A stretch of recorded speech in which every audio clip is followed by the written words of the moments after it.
Good morning, Titans, and welcome to our senior show. I'm Aubrey Salisbury. And I'm Mackenzie Moore. On this final episode, we will highlight some students making important last-minute decisions. And we will go over some impactful events that happened over this school year. All this and more on the senior edition of Titan Television.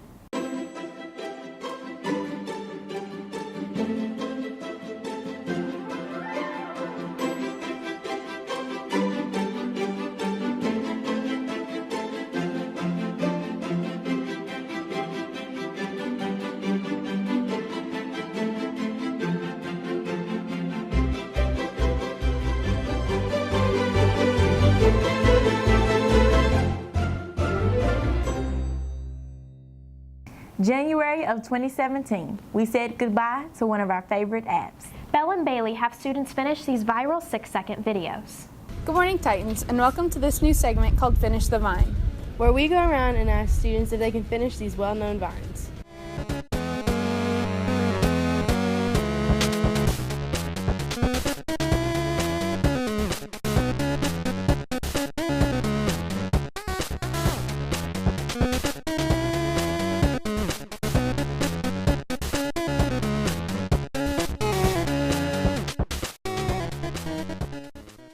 Look at all those chickens. Chickens.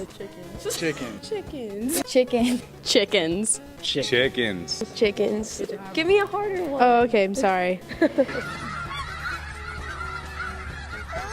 all those chickens.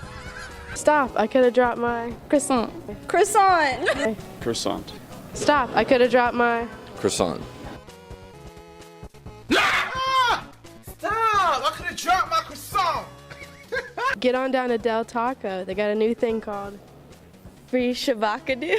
Free Shabakadoo. Fresh shabakadoo. Free shabakadoo. Down to Del Taco. They have a new thing called Fresh Shabakadoo. Get to Del Taco. They got a new thing called free shabakadoo. Road work ahead. I sure hope it does. I sure hope it does. Road work ahead? Yeah, I sure hope it does. Hi, my name's Trey. I have a basketball game tomorrow. Yes. And I got a basketball game tonight. Say I have a basketball game tomorrow. I have a basketball game tomorrow. Hi, my name is Trey. I have a basketball game tomorrow. Well, I'm a point guard. I got a shoe game. Hurricane Katrina, more like Hurricane Tortilla. More like Hurricane Tortilla. Come on. Hurricane Tortilla. Whoa. Hurricane Katrina. More like Hurricane Tortilla. on all levels except physical. I am a wolf. Yep. I am a wolf. Good job. Arf. On all levels except physical, I'm a wolf.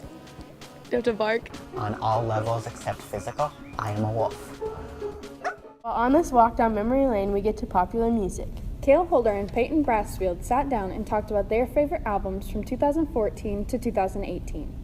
Hey Titans, we're going to take a break from Titan TV for a bit and talk about something that represents each generation, especially the one we've grown up in. Music. What? Music. No, music. Music. So without further ado, allow us to walk you through our opinion of the greatest 10 albums that have come out during our years at West. Number 10 is Death of a Bachelor by Panic at the Disco. With this album, Brendan Urie really stepped away from the pop-punk formula he'd been following for years and went to a pop-rock sound, with an almost jazzy lounge singer undertone to many of the songs on it. He released this album right before he got married as a goodbye letter to his bachelor days. Number 9, 3001, A Laced Odyssey. Flatbush Zombies had released several tracks before their debut album, and the lyrical artistry displayed in 3001 is nothing short of monumental from a commercially unestablished rap group. It's a harmony between many different genres of rap, and it has something for everyone. If you don't like the first song, listen to the second one. And if you don't like that, listen to the rest of the album, just to be absolutely sure. Number 8 is American Teen by Khalid. This 20-year-old R&B singer's first studio album won the 2018 Grammy for Best Urban Contemporary Album, and rightfully so. Khalid takes a very modern and almost pop-fieldy R&B style, and even though this is his first attempt at a studio album, his writing about the life of being a teen in America has proved very popular with the younger generation, and has us looking forward to more music from him. Number 7, Awaken My Love by Childish Gambino. Donald Glover, aka Childish Gambino, has become the embodiment of what it means to be an artist. He's dipped his toes into television, stand-up comedy, movies, and music. With his third studio album, he dropped his most experimental track list yet. Although this album has gained a lot of controversy, you can't deny the amount of attention it has gained is well-deserved. Number 6, Black Star by David Bowie. If you're not a Bowie fan, I understand the confusion, but let me provide some context. David Bowie released his 27th and final studio album, Black Star, on January 8, 2016, on his birthday just 2 days before his defeat in his battle with cancer. The album covers haunting themes about coming to terms with death and what it means to leave a legacy behind, creating one of the most emotionally gripping albums of the decade. Number 5 is The Human Condition by Jon Bellion. Out of all the albums on this list, this one particularly sticks out as one with probably the least popularity. While Jon Bellion is not a household name, his most recent album, The Human Condition, is one of the best so far of the 2010s. With a style that can't really be described in lyrics that differ from almost any other artist, Bellion has proved he is a force to be reckoned with on this 14-track beauty. Number 4, Currents by Tame Impala. Kevin Parker strikes again with the third studio album from psych rock band Tame Impala. With this album, frontman Parker provides a more streamlined, polished track list that adheres to a more electronic pop rock formula than his previous works.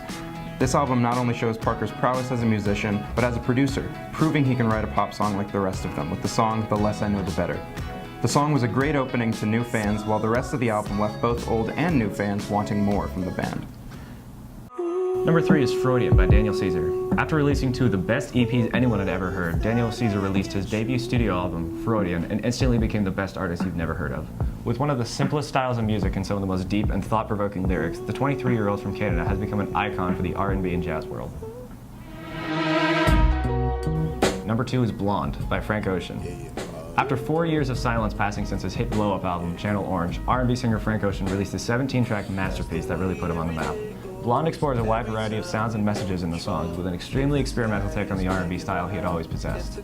As opposed to the first album, Blonde took a very early and simplified ideology of the style he was going for. This album reached number 1 on the Billboard 200 and stayed on the list for over a year, and was one of the most critically acclaimed albums of our time. So even though it took 4 years to make, Frank Ocean made one of the strangest but greatest albums of the century so far.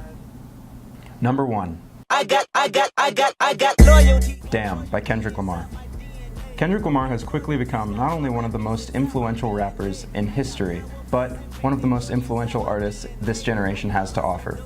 With his 4th studio album, he delivered yet another lyrical masterpiece that not only won a Grammy for Best Rap Album, but also made Kendrick the first ever non-jazz, non-classical artist to ever be granted a Pulitzer Prize in music for his song DNA, proving the cultural influence of hip-hop. With this accolade, the music Kendrick and his contemporaries can be seen as not only mature and grounded, but literary. This has the potential for the mainstream delusions about hip-hop to transform into a more serious view of musical potential for both new and old artists. Now, of course, all of these decisions are based purely on opinion and open for debate, so if you have any disagreements, you can find our Twitter handles at the bottom of the screen to engage us in an open discussion and possibly even change our minds. Except on Damn. Have a great rest of your day, congratulations seniors, and don't forget to fight us on Twitter. Although the class of 2018 has made time for music and vines, they still have made time for academics. Our class currently has 69 students who possess a cumulative grade point average of 4.0 or higher. There are currently 20 IB diploma candidates, 10 candidates for the IBCP, and 49 Bright Flight students, which means each one of them has achieved a score of 30 or higher on the ACT. Ben Hume had the chance to speak to a few seniors about how they made their college decisions. The college search for many seniors has been a dominating presence over the last year of school, with more competition than ever for the top spots and programs all across the country. The fact that the system is so different than what it used to be 5 years, even 10 years ago, with Common App and with people having the ability to apply to 10 and 20 colleges, it makes it a lot more competitive. Some in the home stretch of their search, or even those who are just gearing up, may worry about how their credentials stack up to university expectations. Senior Sam Stott, president of National Honor Society and who received a 35 on his ACT, had this to say. I would say doing well on them certainly didn't hurt, but from personal experience with friends, I've seen that they definitely don't define what you can do. They're definitely not a hindrance, The big thing is really getting involved and really making yourself. You got to show that effort. I think what set me apart from other kids that are just a test score is that I went above and beyond with service and work, and I really showed a willingness to work hard. So I would say that it's not the end of the world if you don't get the score you want, because you can always make up for it with really showing them what kind of person you are and showing that you're not just a kid who can take a test well. Cameron Holbeth, another senior attending Creighton, has much to say about the value of hard work on a college application.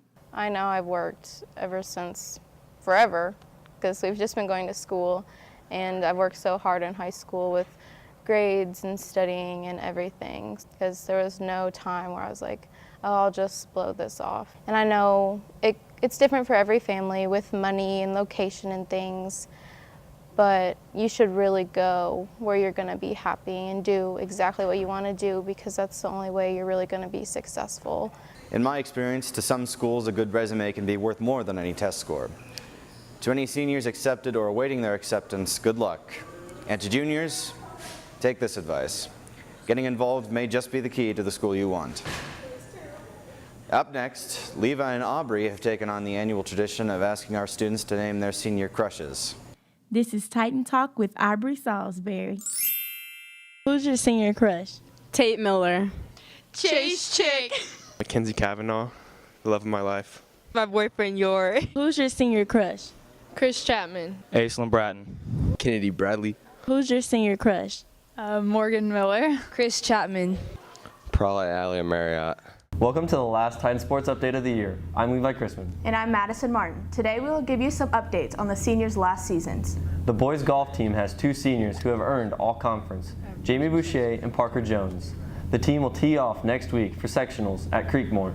Seniors Jana Shaver, Hannah Brown, Kyra Atkins, Chanel Watkins, and Michaela Kelby have all made it to state in the past, but one senior has been working to win state for the 4th and final time, and I've got the story. Oh, watch out. For the past 12 years, senior Michaela Kelby has been participating in a sport that will now take her through college. Kelby has been in track and field, earning various state and national titles throwing discus and shot put. I was really impressed with her technique, and I was really impressed with her attitude as a thrower. This mindset has assisted Kelby in breaking middle school records, earning 3 state titles, and earning her recognition at a national event. Last month, Lee Summit West girls track and field traveled to California to compete at the Arcadia Invitational. It was very competitive. There were athletes from 30 states and 6 countries and 6 different countries. And as the month ended, Kelby was named Outstanding Female Performer at the Kansas Relays, with her discus toss being ranked number 2 in the nation. But she still continues to strive here at home. She's number 1 in the state right now by a long shot, and I think a lot of that's credit to how long she's been doing the event along with her natural athletic ability. Even after state, Kelby will keep training to prepare for the next level. Kelby has decided to continue her education and track career at the University of Washington. They are ranked number 3 nationally in my major, which is biomedical engineering. So as soon as I saw those stats, I was like, no doubt, it's Washington. With the end of the year approaching, Kelby is excited to see what's in store for her next. With photographer Anderson Barney, this is Madison Martin reporting for Titan Sports Update. Girls lacrosse has 2 seniors that will continue their career at the collegiate level. We wish them luck in the rest of their season. The boys lacrosse team will begin their playoffs this week. I had the chance to sit down with one of 15 seniors who has a special bond with one of our own sports producers. Michaela and Madison Martin have been playing soccer together since they were 5, and through the years they've grown to have an intense love for the game. The Martins not only have a shared love for soccer, but also for each other. Born August 9, 1999, Madison and Michaela are fraternal twins. Into high school, the twins weren't far from each other on the field. I think it made their relationship stronger because neither one were compared to the other. Based on their play, they could be individuals. After sophomore year, Madison decided to stop playing soccer. I decided that I loved watching Kayla do what she loved more than I loved playing the game. This decision not only took a heavy toll on Madison, but Michaela as well. I'd say it was pretty hard. She was my support system, and then when she stopped playing, it was kind of hard. I always was worrying about what she was doing, and it was just a piece of me was somewhere else. She wanted to support Madison in her decision to not play, but I think she missed her being right there to be a part of everything that she was so excited about, because soccer is such a big part of Michaela's life. Even though Madison is not on the field, she is not far away. You can find her in the press box filming varsity games. Next fall, Madison plans to study secondary education at the University of Central Missouri. Michaela found her new home there too, and will be playing soccer there in the fall while majoring in nursing. I kind of think it's just going to be a home away from our actual home because it's going to be comfortable. We don't have to worry about rooming with someone new, and we'll always have that support system back in our dorm room. Before the Martins head off to Warrensburg, Madison will cheer on Michaela as the Titans make a push for the playoffs. With photographer Bailey Bergen, I'm Levi Crispin, reporting for Titan Sports Update. Titan baseball wraps up their season against Blue Springs today, with 4 of the 5 seniors continuing their career at the collegiate level. That's all we have for this senior edition of Titan Sports Update. I'm Levi Crispin. And I'm Maddie Martin. Since we started school in August, there have been a lot of major changes worldwide. Mackenzie and I recapped some of the biggest events of our 2017-2018 school year. The first day we had off school was August 21st, as we witnessed the first coast-to-coast eclipse in 100 years. Everyone in Lee Summit could see totality. 4 days later, on August 25th, Hurricane Harvey hit, affecting the southeastern United States. Thankfully, the Harvey Relief Fund raised over $37 million. Speaking of natural disasters, on September 19th, Mexico, Puerto Rico, and other surrounding states suffered a 7.1 magnitude earthquake. Then, in October, the hashtag #MeToo movement began on Twitter, promoting awareness of sexual assault. It went viral, with millions of tweets in wake of this issue. In more local events, on October 6th, we celebrated our last homecoming dance. On December 6th, Trump recognizes Jerusalem as the capital of Israel, with plans to relocate the U.S. Embassy there. And on December 15th, The Last Jedi, the 8th movie in the Star Wars saga, was released. December 31st, we celebrated our last moments of 2017 and entered the year that we would graduate high school. In January, the fascination with Tide Pods began. People were claiming that they were the forbidden fruit, and some even tried to eat them.